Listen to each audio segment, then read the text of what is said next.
ये छात्रों नमस्कार। एनसीईआरटी गणित कक्षा 10वीं में आपका स्वागत है। आज हम लोग प्रश्नावली 9.1 का प्रश्न क्रमांक 4 हल करेंगे।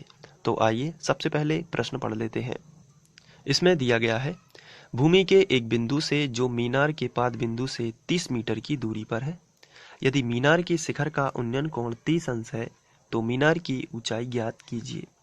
तो यहाँ पर मान लेते हैं कि ये कोई एक मीनार है और यहाँ पर लिखा है भूमि के एक बिंदु से। ये देखिए, भूमि का कोई भी एक बिंदु ले लेते हैं, ये बिंदु हो गया। यहाँ पर बिंदु शब्द है इसलिए हमने बिंदु लिया है। मीनार के पाद बिंदु से, तो पाद बिंदु का मतलब ये होता है निचला सिरा। ये देखिए, ये है 30 मीटर की दूरी पर। तो 30 मीटर की दूरी पर है। तो ये देखिए, जो बिंदु है मीनार के पाद बिंदु से 30 मीटर की दूरी पे, यानी ये वाला बिंदु मीनार के पाद बिंदु से 30 मीटर की दूरी पे है। तो हम यहाँ पे लिख सकते हैं 30 मीटर, ये हमने लिख दिया। यदि मीनार के शिखर का उन्नयन कोण बनता है नीचे से। उन्नयन कोण का मतलब होता है ऊंचे नयन करके देखना, यानी कोई चीज नीचे होगी तभी तो ऊपर देखेगी। तो यहाँ से यदि प्रेक्षक नीचे है तो वो मीनार के शिखर को, यानी इस वाले पर्टिकुलर पॉइंट को देख रहा है और उन्नयन कोण बन रहा है 30 अंश। तो चलिए मान लेते हैं कि इसको, ये दृष्टि रेखा हमने यहाँ से यहाँ तक मिला दी और इसको बना दिया। तो यहाँ पर मिलाने के बाद जो कोण बन रहा है 30 अंश, वो हमने यहाँ पे लिख लिया 30 अंश। अब देखते हैं पूछा क्या गया है। इन्होंने पूछा है मीनार की ऊंचाई ज्ञात कीजिए। इसका मतलब हमें मीनार की ऊंचाई ये पूरी ज्ञात करनी है। तो इसके लिए हम मीनार की ऊंचाई ज्ञात करेंगे। तो हम यहाँ पर नाम दे देते हैं, जैसे ए, बी और सी। आपको मीनार बनाने की जरूरत नहीं है। इसका रेखा चित्र कुछ इस तरीके से आएगा, ये देखिए इस तरीके से। और यहाँ पर ये जो है मीनार है, तो हम इसको इसी तरीके से नाम दे देते हैं। जैसे यहाँ पर दिया है हमने ए, यहाँ पर दिया है बी, तो हमने भी यहाँ पे दे दिया बी, और ये हो जाएगा सी, तो हमने नाम दे दिया। और ये जो एंगल है ये 30 अंश का हो जाएगा। तो पेपर में जो है एग्जाम में आपको यही चित्र बनाना है, ये नहीं बनाना है।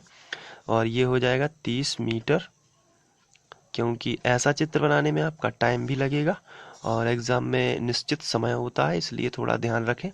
ये 30 मीटर की दूरी दी गई है और ये 30 अंश का एंगल है।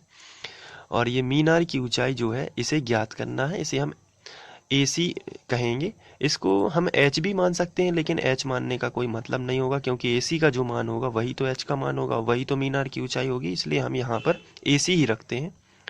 और ये 30 मीटर हो गया और ये चित्र इसमें कन्वर्ट हो गया। तो इसे बोलते हैं नमूना आकृति रेखा चित्र। तो इसको अब हम हटा देते हैं और इस चित्र की सहायता से हल करेंगे। तो इस चित्र में अब सबसे पहले तो हम लिखेंगे जो हमें चित्र के अनुसार लिखना है। तो हम मान लेते हैं, माना AC एक मीनार है। आप देख सकते हैं AC एक मीनार है जिसकी ऊंचाई ज्ञात करनी है, यही हमें ज्ञात करनी है। BC बराबर 30 अंश, 30 मीटर लिख लेते हैं और कोण भी लिख लेते हैं। तो सबसे पहले हमने कोण लिखा है ABC 30 अंश, ये देखिए। इसके बाद हम ये BC बराबर 30 ये दी गई है, ये भी हम लिख लेते हैं BC बराबर 30 मीटर। तो ये भी हमने लिख ली। इसके बाद अब हमें देखना है कि इसमें साइन कॉस टेन में से कौन सा फॉर्मूला लगना है। तो ये डिपेंड करता है कि क्या दिया गया है और क्या ज्ञात करना है। इससे हम लोग शुरू से ही करते आ रहे हैं। तो इसमें देखिए 30 मीटर दिया गया है, यानी आधार दिया गया है और लंब ज्ञात करने के लिए बोला गया। तो लंब और आधार तो टेन से रिलेटेड होता है, क्योंकि आप जानते हो कि LAL बटे KK जो है, इसमें लंब बटे आधार जो है वो टेन को रिप्रेजेंट करता है। और यहीं पर लंब और आधार में रिलेशन हमें चाहिए ताकि हम लंब ज्ञात कर सकें, क्योंकि हमें आधार दिया गया है। तो लंब और आधार टेन से रिलेटेड होता है, इसलिए हम लिखेंगे समकोण त्रिभुज ACB में। बीच में आपको C बताना है, क्योंकि C पर समकोण बना हुआ है। तो हमने लिखा ACB में और टेन का फॉर्मूला लगाया। तो आपको मालूम है टेन ही क्यों लगा, क्योंकि लंब आधार दिए गए हैं। टेन थीटा बराबर होता है लंब बटे आधार। तो यहाँ पे बताइए लंब कितना है AC और आधार कितना है BC। तो ये टेन थीटा कितना दिया गया है 30 अंश। तो मैंने आपको बताया था टेन 30 का मान। तो टेन 30 अंश हमने लिखा बराबर AC जो है वो हमें ज्ञात करना है, और BC हमने रखा तुरंत में।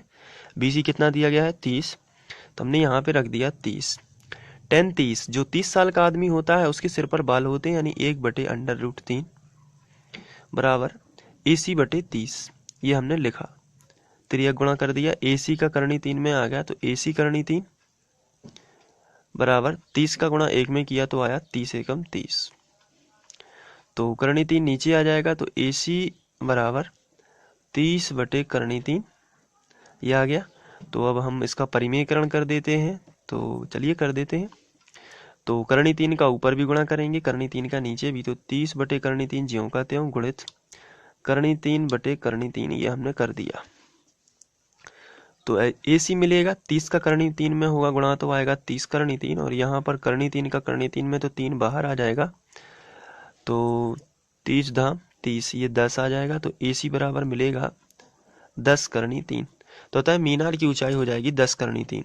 इस तरीके से आपको लिख लेना है। आप चाहें तो इसे नोट भी कर सकते हैं। इसके लिए आपको यहाँ से नोट कर लेना है और ये चित्र भी बना लेना है, और इसके बाद यहाँ से और थोड़ा सा ये। Thank you.